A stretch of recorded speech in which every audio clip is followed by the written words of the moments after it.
We're here to complete the problem we started last time, do the second half of that problem, which is posting our information from our general journal into our general ledger. And we've already recorded these transactions, and we recorded them into our general journal here. We see them already recorded. We have made one addition since our last meeting, and that is we've added dates to these particular transactions. So the dates of the transaction coincide with the dates of the transactions in the problem here. Other than that, it's exactly where we left off the last time. And our job now is to take this information from our general journal and transfer it into our general ledger that we're going to be talking more about in just a second. Before we get to our general ledger, however, I want us to talk a little bit about our chart of accounts. Here we see the chart of accounts for this particular business. We have a listing of the asset accounts that we have available to us. We have cash, accounts receivable, and supplies. They are numbered accordingly, starting with the number 1, accounts number 11, 12, and 13. We have our liability account here, accounts payable. It's account number 21. Our equity accounts are the capital and the drawing account with the numbering of 31 and 32. We have one revenue account called fees earned. Its account number is account number 41. And then we have our expense accounts for rent, salaries, supplies, truck, and miscellaneous. And we have our numbering for them as 51, 52, 53, 54, and 59. The reason we have skipped to 59 for miscellaneous is because, as we know, it's always the last account listed, and going from 54 to 59 allows us to insert additional expense accounts if we need them. Here we see our general ledger, and here we see the cash account, and that's account number 11, as we discussed before. And we're going to be transferring transactions from our general journal into this ledger. There's our cash, accounts receivable, and supplies, our 3 asset accounts. There's our liability account, our capital and drawing account, our revenue account, and our expense accounts. They're listed in numerical order in the general ledger, makes them easy to find, and allows us to transfer the information more efficiently. So our job will be, first of all, to take this information and get it to our ledger. So the way that's done, we do it one line at a time. So the first thing we're going to transfer, and the posting process really is just copying information from one place to another. We've already done the hard work by recording the transactions. So step 1 is to transfer the date from this particular entry. That's June 1st. And so we're going to go over to, and we're going to put that in our cash account. So we can collect all the information that we need right now while we're in the general journal. The date of the transaction is June 1st. We're going to the cash account, and we're going to record a debit for $20,000. The other bit of information that we're going to need is the page we are coming from in the general journal, and that's page 4. So when we move to our ledger, the cash account is right on top. We're going to transfer the date, June 1st, 2000 and X. As we discussed in our previous lecture, we skipped the item column for now. Our posting reference is the page number from our general journal, and that was page 4, as you recall. Our debit is a $20,000 debit, and we update our transaction first, and then the next thing we do is update the balance in our account. Well, there was no previous balance, so a zero balance before and a debit of $20,000 will make our new balance $20,000 debit in our cash account. The next step is we're going to need this number right here, which is the cash account number, in order to complete the posting of this particular transaction, because back in our journal, in the posting reference column, we're going to put the number 11, the number of the account where we put this information. Now, putting this number in the posting reference column as we complete a transaction helps us keep track of where we're at. For example, if we just did this transaction, all of a sudden our phone rings and we're distracted, we have to go away, and we're gone for several hours. We come back and we want to continue our posting process. By entering this number 11 in the posting reference column in the cash transaction, we know that it has been posted but this next transaction has not, and so we would know where to pick up and to continue our posting process. So I'm going to go through step by step a few of these, and then after that I will complete the posting process, and we'll see what we do after it's concluded. So the next account is still June 1st is the date. This one's going to the Billy B Capital account, and it's going to be a credit for $20,000. We're still on page 4 of our general journal. So we go to our ledger, and we scroll down until we find the Billy B Capital account, and we update the date, June 1st, 2000 and X. Skip the item column. Our posting reference, this was page page 4 of our general journal, and this was a credit in our capital account. We had no previous balance, so the next step is to update our balance. We have a credit transaction, no balance before, and a credit of $20,000 makes our new balance, $20,000 credit. And then finally we need the account number to complete our posting process. Back here we put account number 31 in the posting reference column, and now we've posted that entire transaction to our general ledger. We move on to the next line. This is on June 3rd. We're going to go to our supplies account, and we're going to debit $1,200. So back in our general ledger, we find the supplies account, and we put the date of the transaction, June 3rd, 2000 and X. This posting reference, we're still on page 4 of our journal. It's a debit for, I've forgotten already, it's a debit for $1,200. So our debit is $1,200. We update our balance. The new balance now is $1,200 debit because we had no balance before. The posting reference here for supplies is account number 13. So back in our journal, we put account number 13 in the posting reference column to show that we have transferred that information into our general ledger. Next, we're going to go find our accounts payable and put a credit for $1,200. So in our ledger, accounts payable was right here. The date was June 3rd. And our posting reference is still page 4 of our general journal. This is a credit for $1,200. That makes the balance in our accounts payable a credit for $1,200. And this is account number 21 that we just put it into. So back in our journal, we put 21.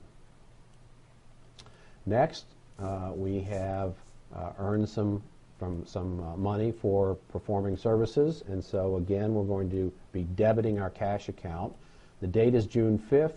The amount of the debit is $5,000. So we go back, we find our cash account, June 5, 2000 and X, still on page 4 of our journal. We're going to debit $5,000. And this is our first occurrence where we have more than one entry. So updating our balance, just reviewing our lecture, the rule is if we have a debit balance and we have a debit entry, we are going to add the two together. So we do have a debit balance, $20,000. We have a $5,000 debit entry. That makes the new balance in our cash account $25,000 debit.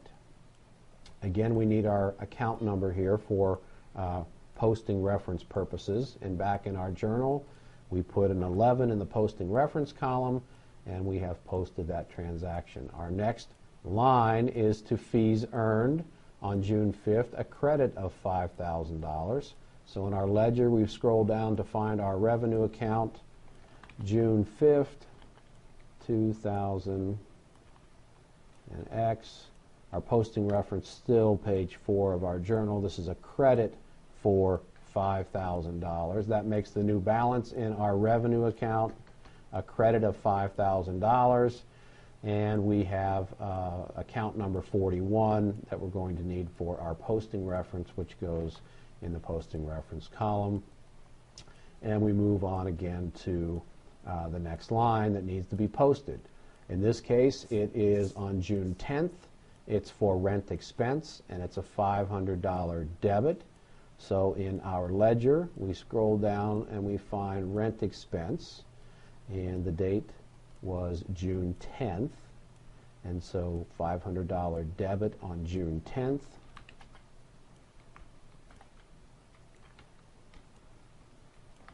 Came from page 4 of our journal.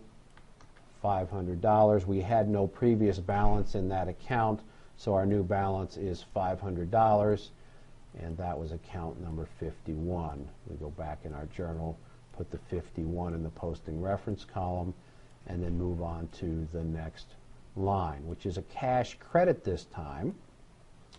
And the date, again, June 10th, we're going to find our cash account, credit it for $500 in our general ledger. Go to cash, June 10th, 2000X. This is still from the page 4 of our journal. It's a credit this time of $500. Now, this is the first time we've had to update our balance when we have a debit balance and a credit entry. When the two do not match, in other words, the transaction column debit or credit does not match the balance column debit or credit, that means we're going to be subtracting. So $25,000 minus $500 for this transaction makes the new balance in our cash account $24,500. And again, we need the account number there, account number 11, to complete our posting process.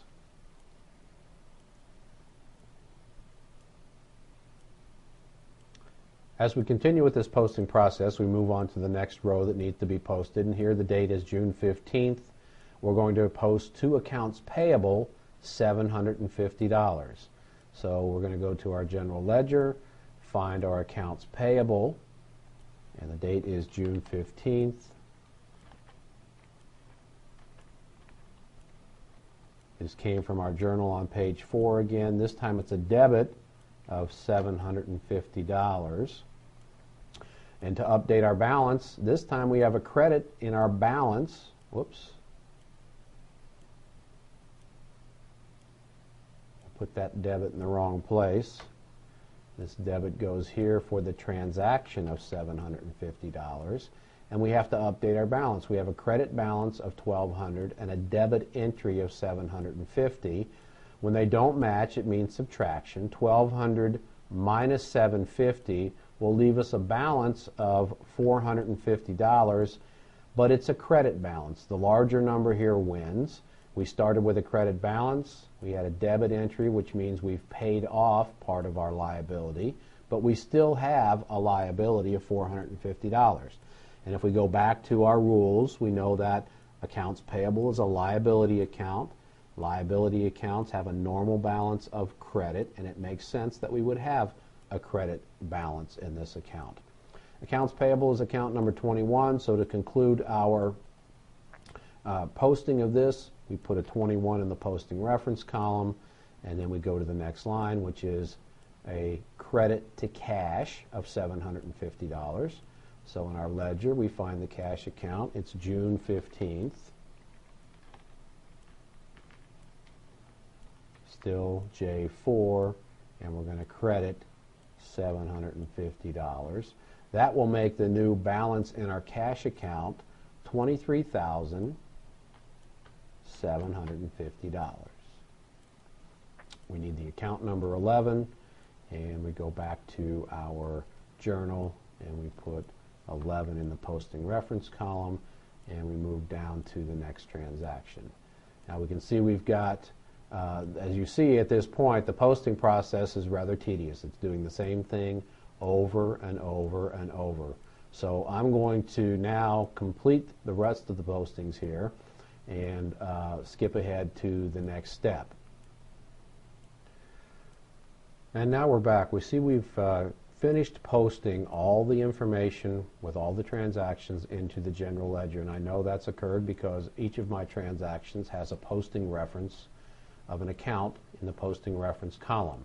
And if I go to my general ledger, I see that I've posted all my transactions, and I can also find some other valuable information here. After all the transactions have been posted, I have my ending account balances, which I'm going to need in just a moment, to create my trial balance.